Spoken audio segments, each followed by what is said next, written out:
Management master कहें या जगत गुरु, गिरधारी कहें या रणछोड़, भगवान श्री कृष्ण के जितने नाम उतनी कहानियां। जीवन जीने के तरीके को अगर किसी ने परिभाषित किया है तो वो श्री कृष्ण है। कर्म से होकर परमात्मा तक जाने वाले मार्ग को उन्हीं ने बताया है। संसार से वैराग्य को सिरे से नकारा, कर्म का कोई विकल्प नहीं ये सिद्ध किया। कृष्ण कहते हैं, मैं हर हाल में आता हूँ, जब पाप और अत्याचार का अंधकार होता है तब भी, और जब प्रेम और भक्ति का उजाला होता है तब भी। दोनों ही परिस्थितियों में मेरा आना निश्चित है। वैसे तो कृष्ण का संपूर्ण जीवन ही एक प्रबंधन की किताब है, जिसे सैकड़ों हजारों बार कहा या सुना जा चुका है। कुरुक्षेत्र में दो सेनाओं के बीच खड़े होकर भारी तनाव के समय कृष्ण ने अर्जुन को जो ज्ञान दिया वो दुनिया का श्रेष्ठतम ज्ञान है। गीता का जन्म युद्ध के मैदान में दो सेनाओं के बीच हुआ।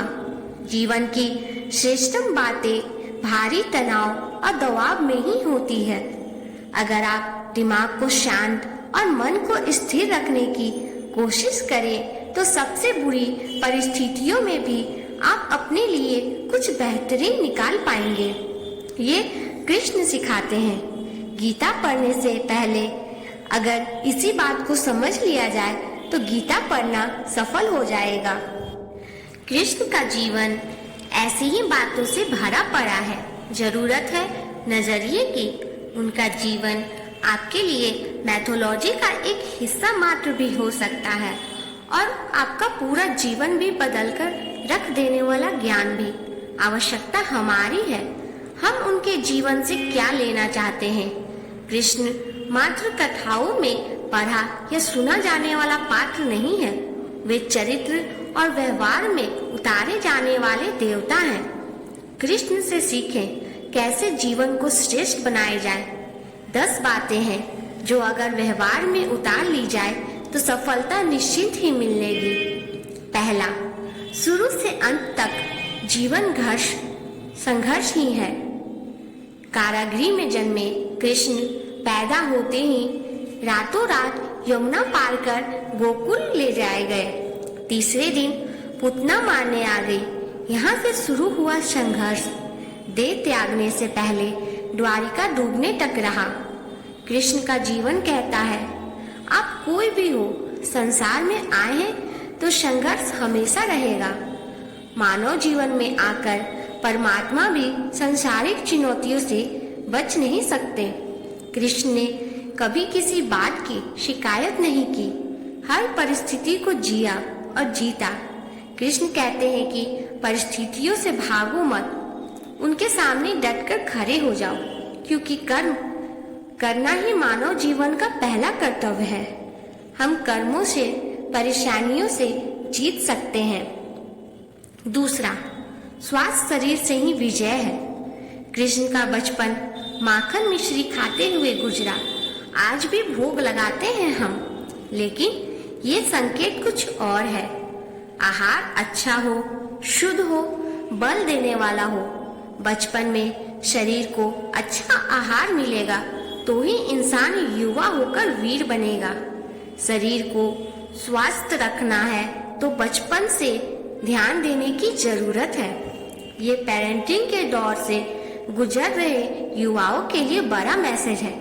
अपने बच्चों को ऐसा खाना दो जो उनका बल दे, सिर्फ स्वाद के लिए ही ना खिलाएं, तभी वे बड़े होकर स्वयं को, समाज को सही दिशा में ले जा पाएंगे। तीसरा है, पढ़ाई किताबी ना हो, रचनात्मक हो। कृष्ण ने अपनी शिक्षा मध्य प्रदेश के उज्जैन में शांदीपनि ऋषि के आश्रम में रहकर पूरी की थी। कहा जाता है 64 दिनों में उन्होंने 64 कलाओं का ज्ञान हासिल कर लिया था। वैदिक ज्ञान के अलावा उन्हें कलाएं सीखी। शिक्षा ऐसी ही होनी चाहिए जो हमारे व्यक्तित्व का रचनात्मक विकास करे। संगीत, युद्ध, साहित्य, 64 कलाओं कृष्ण के व्यक्तित्व का हिस्सा है। बच्चों में कोरा ज्ञान ना भरे, उनकी रचनात्मक को नए आयाम मिले, ऐसी शिक्षा की व्यवस्था होनी चाहिए। चौथा है, रिश्तों से ही जीवन है, बिना रिश्तों के कुछ नहीं। कृष्ण ने जीवन भर कभी उन लोगों का साथ नहीं छोड़ा जिनको मन से अपना माना। अर्जुन से वो युवा अवस्था में मिले, ऐसा महाभारत कहती है, लेकिन अर्जुन से उनका रिश्ता हमेशा मन का रहा। सुदामा हो या उद्धव, कृष्ण ने जिसे अपना मान लिया उसका साथ जीवन भर दिया। रिश्तों के लिए कृष्ण ने कई लड़ाइयां लड़ी और रिश्तों से ही कई लड़ाइयां जीती। उनका सीधा संदेश है, सांसारिक इंसान की सबसे बड़ी धरोहर रिश्ते हैं। अगर किसी के पास रिश्ते ही ना हो तो वो इंसान संसार के लिए गैर जरूरी है। इसलिए अपने रिश्तों को दिल से जिए, दिमाग से नहीं। पांचवा है, नारी का सम्मान के लिए जरूरी है। राक्षस नरकासुर का आतंक था। करीब 16,100 महिलाओं को उसने अपने महल में कैद किया था। महिलाओं से बलात्कार करने में उसे सुख मिलता था। कृष्ण ने उसे मारा, सभी महिलाओं को मुक्त कराया, लेकिन सामाजिक कुरीतियां तब भी थी। उन महिलाओं को अपनाने वाला कोई नहीं था। खुद उनके घर वाले ने उन्हें दूषित मानकर त्याग दिया। ऐसे में कृष्ण आगे आए, सभी 16,100 महिला को अपनी पत्नी का दर्जा दिया। समाज में उन्हें सम्मान के साथ रहने के लिए स्थान दिलाया। कृष्ण ने हमेशा नारी को शक्ति बताया, उसके सम्मान के लिए तत्पर रहे। पूरी महाभारत नारी के सम्मान के लिए ही लड़ी गई। सो आप कृष्ण भक्त हैं तो अपने आसपास की महिलाओं का पूरा सम्मान करें। कृष्ण की कृपा पाने का यह सरलतम मार्ग है। छठा है, आपके मतभेद अगली पीढ़ी के लिए बाधा ना बने। कम ही लोग जानते हैं कि जिस दुर्योधन के खिलाफ कृष्ण ने आजीवन पांडवों का साथ दिया, उसकी मौत का कारण भी कृष्ण की कूटनीति बनी। वो दुर्योधन ही रिश्ते में कृष्ण का समधी था। कृष्ण के पुत्र शांब ने दुर्योधन की बेटी लक्ष्मणा का अपहरण करके उससे विवाह किया था, क्योंकि लक्ष्मणा शांब से विवाह करना चाहती थी, लेकिन दुर्योधन खिलाफ था। शांब को कौरवों ने बंदी भी बनाया था। तब कृष्ण ने दुर्योधन को समझाया था कि हमारे मतभेद अपनी जगह है, लेकिन हमारे विचार हमारे बच्चों के भविष्य में बाधा नहीं बननी चाहिए। दो परिवारों के आपसी झगड़ों में बच्चों के प्रेम की बलि ना चढ़ाई जाए। कृष्ण ने लक्ष्मणा को पूरे सम्मान के साथ अपने यहाँ रखा। दुर्योधन से उनका मतभेद हमेशा रहा, लेकिन उनका प्रभाव कभी लक्ष्मणा और शाम की गृहस्थी पर नहीं पड़ने दिया। सातवां है, शांति का मार्ग ही विकास का रास्ता है। कृष्ण ने महाभारत युद्ध के पहले शांति से समझौता कराने के लिए पांडवों और कौरवों के बीच मध्यस्थता की। हालांकि दोनों ही पक्ष युद्ध लड़ने के लिए आतुर थे, लेकिन कृष्ण ने हमेशा चाहा कि वो युद्ध को कैसे टाल सके। झगड़े से कभी समस्याओं का समाधान नहीं होता। शांति के मार्ग पर चलकर ही हम समाज का रचनात्मक विकास करते हैं।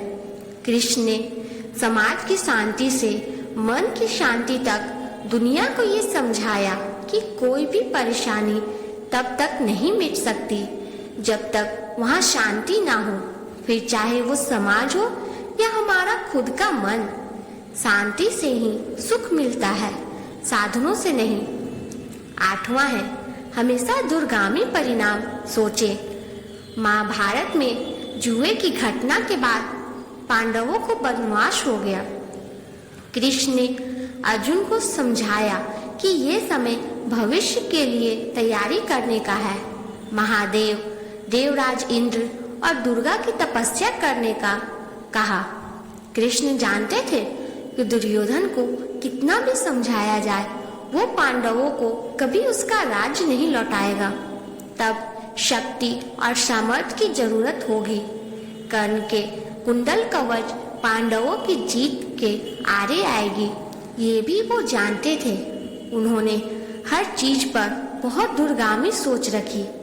कोई भी फैसला तत्कालिक आवेश में नहीं लिया। हर चीज के लिए आने वाली पीढ़ियों तक का सोचा। यही सोचकर समाज का निर्माण करती है। 9वां है, हर परिस्थिति में मन शांत और दिमाग स्थिर रहे। पांडवों के साथ राजसूय यज्ञ में शिशुपाल कृष्ण को अपशब्द कहता रहा। छोटा भाई था, लेकिन मर्यादाएं तोड़ दी थी। पूरी सभा चकित थी, कुछ क्रोधित भी थे, लेकिन कृष्ण शांत थे, मुस्कुरा रहे थे। शांति दूत बनकर गए तो दुर्योधन ने अपमान किया। कृष्ण शांत रहे। अगर हमारा दिमाग स्थिर है, मन शांत है, तभी हम कोई सही निर्णय ले पाएंगे। आवेश में हमेशा हादसे होते हैं, ये कृष्ण सिखाते हैं। इसके विपरीत परिस्थितियों में भी कभी विचलित नहीं होने का गुण कृष्ण से बेहतर कोई नहीं जानता। 10वां है, लीडर बने, श्रेय लेने की होड़ से बचे। कृष्ण ने दुनिया भर के राजाओं को जीता था, जहां ऐसे राजाओं का राज था जो भ्रष्ट थे, जैसे जरासंध, लेकिन कभी किसी राज्य का सिंहासन नहीं छीना। कृष्ण के पूरे जीवन में कभी ऐसा नहीं हुआ कि उन्होंने किसी राजा को मारकर उसका शासन खुद ले लिया हो। जरासंध को मारकर उसके बेटे को राजा बनाया, जो चरित्र का अच्छा था। सभी जगह ऐसे लोगों को बैठाया जो धर्म को मानते थे। कभी किंग नहीं बने, हमेशा किंग मेकर की भूमिका में रहे। महाभारत युद्ध में भी खुद हथियार नहीं उठाया, पूरा युद्ध कूटनीति से लड़ा। पांडवों को सलाह देते रहे, लेकिन जीतने का श्रेय भीम और अर्जुन को दिया।